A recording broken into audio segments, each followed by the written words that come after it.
여러분 아시는 대로 제가 북한 선교를 위해서 많은 정력과 시간을 바치고 있다는 것을 아마 아시고 계실 겁니다. 그런데 그 중에 하나, 많은 사업 중에 하나 특별히 내세울 수 있는 것이 나진고아원입니다. 나진고아원을 지금 아주 오래전에 이걸 설립해서 지금까지 한 고아가 한 500명 있습니다. 그리고 전 북한에서 가장 우수한 그런 고아원이라고 그렇게 알려지고 있는데, 지은 지 너무 오래서 좀 보수 공사를 좀 많이 해야겠는데 하는 그런 좀 답답한 마음이 좀 있습니다. 그런데 이것을 설립할 때에 되어진 얘기입니다. 제가 나진을 방문했을 때 나진 시장님과 같이 그 고아들이 있는 움막을 방문하게 됩니다. 그 산기슭에 이렇게 움막집을 지어 놓은 것이 3개가 있는데 그 2개를 가서 보았는데 차마 눈을 뜨고 볼 수가 없어요. 목불이 인견이라는 겁니다. 그 고아들을 이렇게 갖다가 옷도 입히지 않은 빨가벗다시피 한 그런 아이들을 그냥 이렇게 우르르하게 이렇게 모아놓았는데 참 그냥 서서 할 말이 없어요. 너무 눈물겨운 장면을 보았습니다. 그리고 그 다음 2번째를 보았습니다. 또 3번째 보려고 했더니 그 위원장께서 하시는 말씀이, 목사님 그쪽엔 가지 마세요. 그걸 보고 나면 목사님 한 달 동안 식사 못할 겁니다. 그 말을 듣고 그래요, 보지 않을게요. 그리고 같이 돌아오는데 이분이 나에게 물어봅니다. 목사님 손에 지금 카메라가 있는데 카메라를 들고 다니면서 왜 저 사진을 사진을 찍지 않습니까? 그래서 내가, 여보세요, 나도 사람입니다. 한 번 보기도 이렇게 힘든데 그 사진을 찍었다가 누구에게 보여주겠다는 겁니까? 그럴 수는 없죠. 했더니 시장께서 내 손목을 잡고 울면서, 이래서 우리가 목사님을 존중합니다. 그때 그 경험을 잊을 수가 없습니다. 우리는 조그만 일을 하고 신문에 내고 방송하고 나팔을 봅니다. 참으로 괴로운 겁니다. 주는 사람이 그래서는 안 되지만 더더욱 받는 사람은 이것은 정말 괴로운 겁니다. 여러분, 작은 일을 하든 큰 일을 하든 그대로 좀 은밀하게, 조금 가능하면 비밀하게 그래서는 안 되겠습니까? 철학자 스피노자는 그의 윤리학에서 이런 말을 합니다. 뜻깊은 얘기입니다. 사람들은 탐욕과 명예욕과 정욕은 죄라고 생각하지 않는다. 그러나 탐욕과 명예욕과 정욕, 이것이 뿌리가 되어 인격을 죽이는 바이러스라고 말했습니다. 우리는 도둑질만 죄인 줄 압니다. 아니옵시다. 눈에 보이지 않는 것 같아도 이런 숨어있는 죄가 우리의 인격을 다만 파괴하고 있다는 말입니다. 폴 투르니어라고 하는 유명한 심리학자가 있음을 아십니다.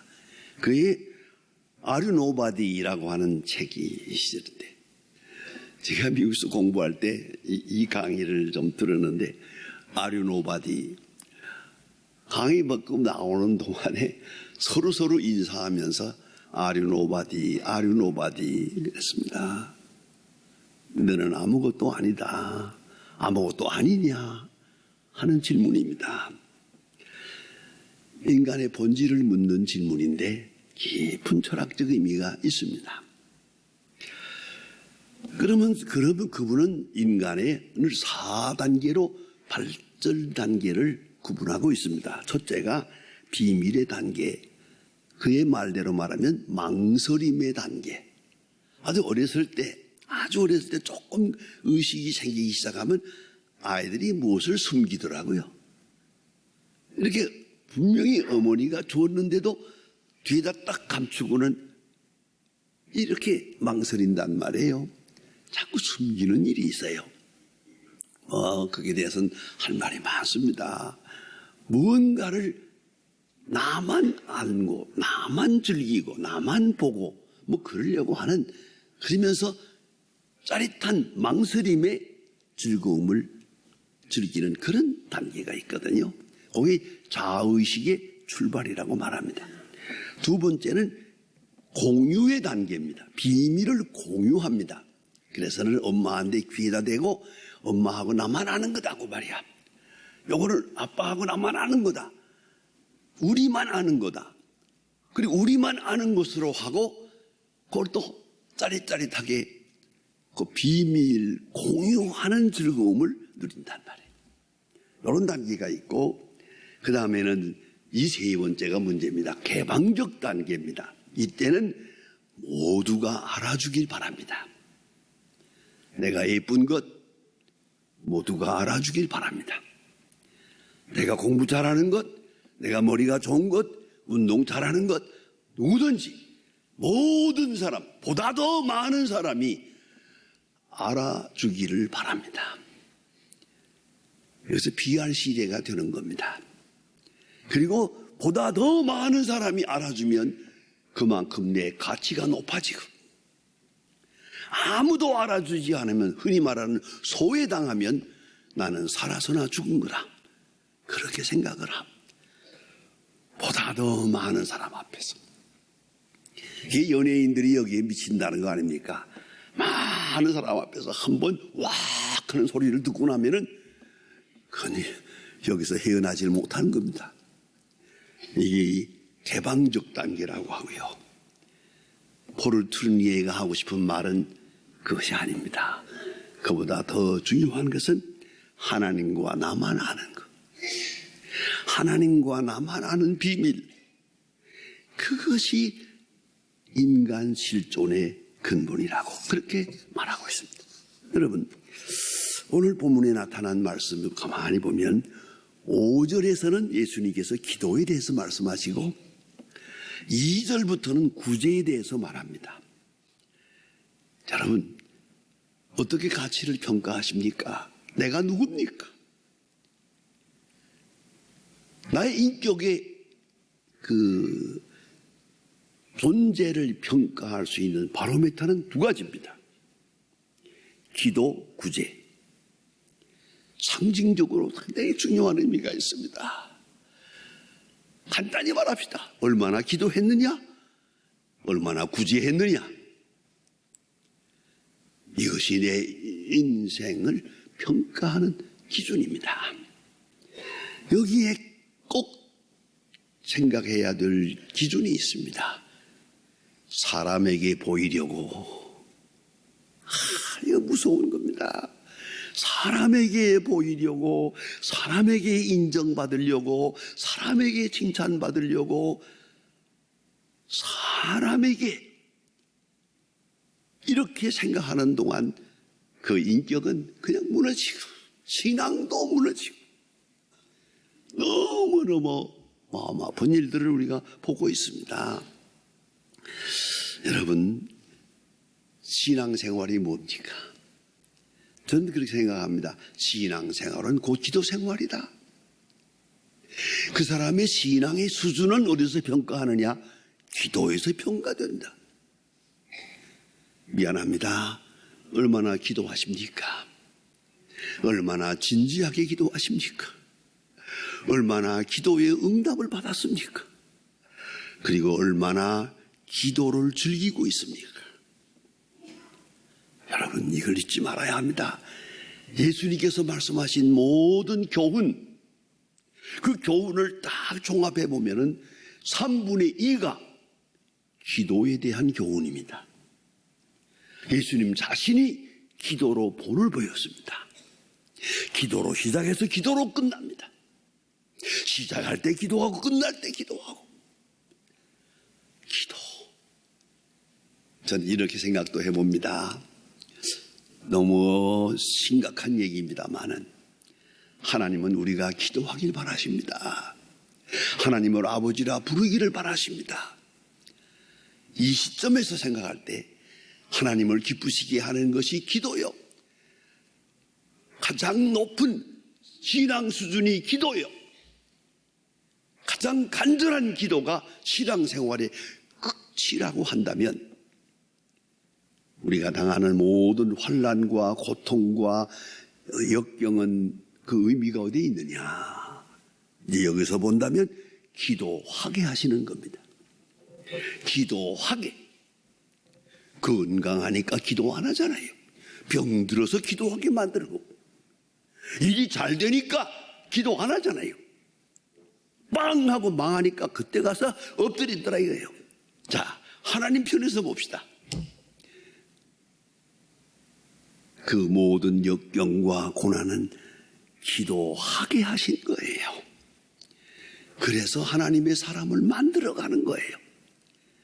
기도하라. 하나님과 나와의 이건 종말론적 관계예요. 기도.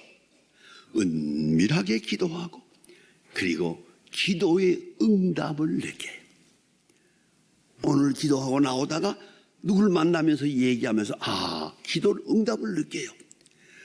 내가 신문을 보면서도 기도 응답을 느껴요. 하루하루 모든 생활에 기도 응답을. 내가 스스로 말하는 하나의 간증이 있습니다. 기도를 말로 하고 가슴으로 하고 소리내서 하겠지만 때로는 하나님은 참 좋으신 분이라서 내가 기도 미처 못해도 체면상 이것까지 구할 수는 없어서 못하고 가만히 있어도요, 하나님은 내 눈치를 보시고 주시더라고요. 눈치를 보고 아예 주시더라고요.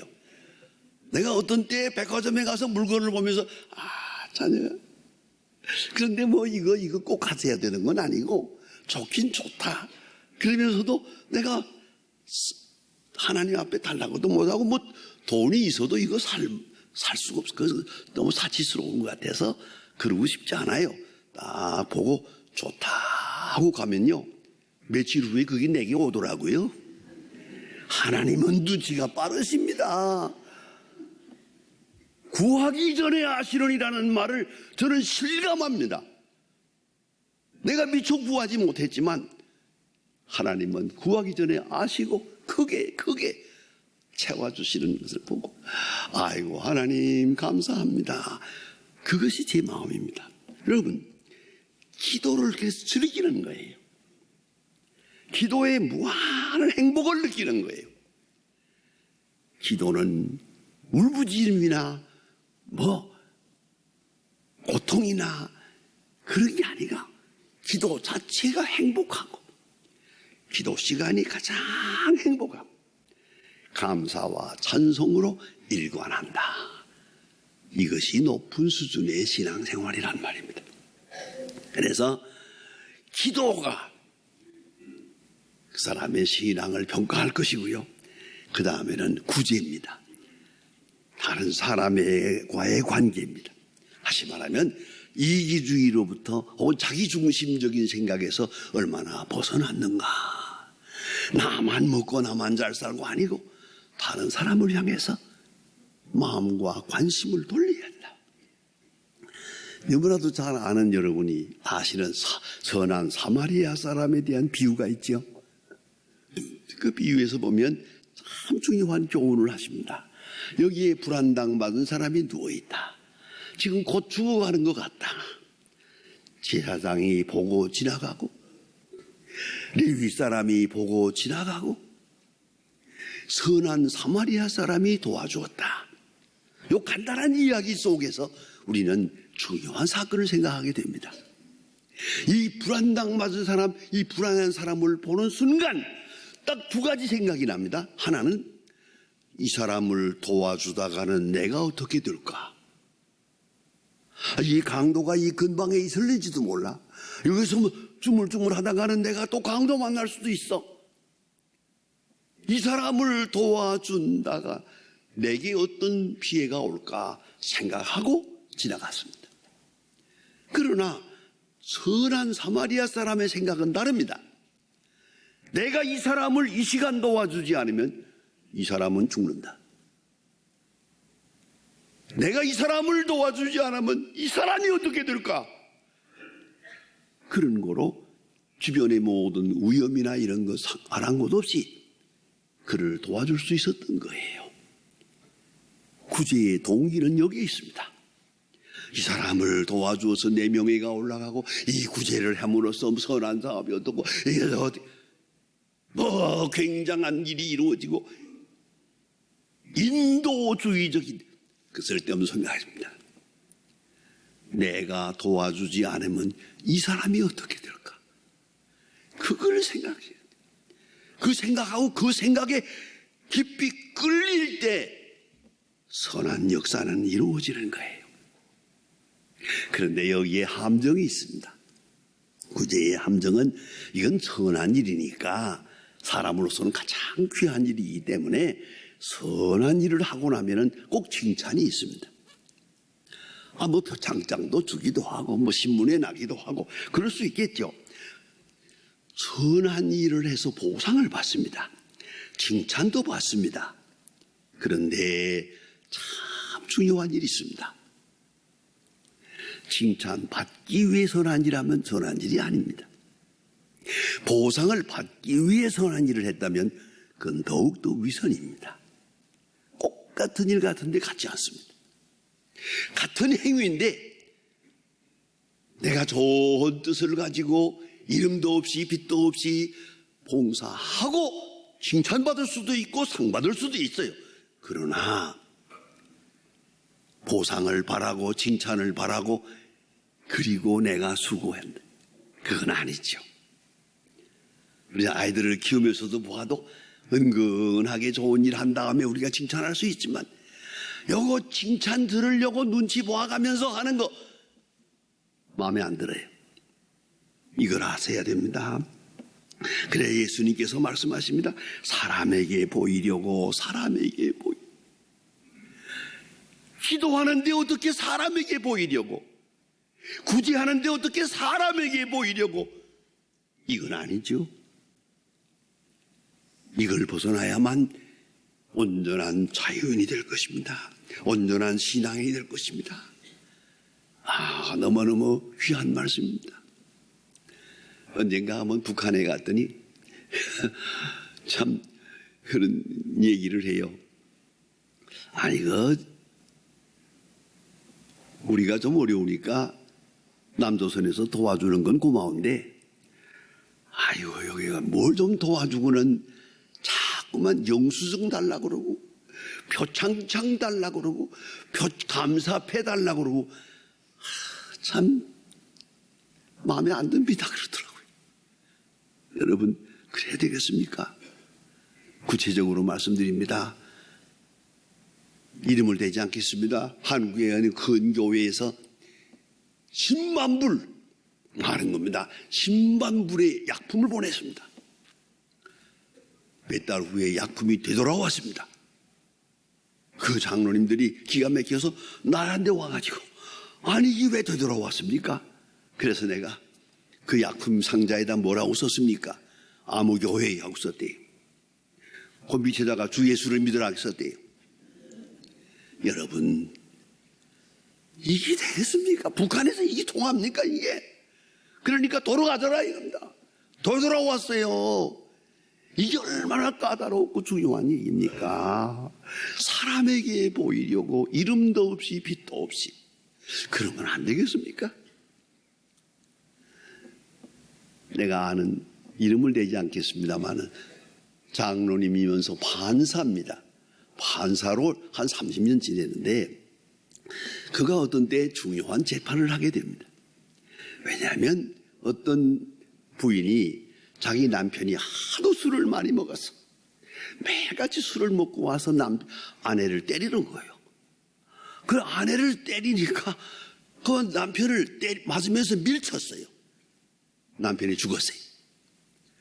이래서 재판을 받게 되고 이제 형을 받게 되는데 이거야 정할 수밖에 없잖아요. 어쨌든 상해치사요. 남편을 죽였으니까.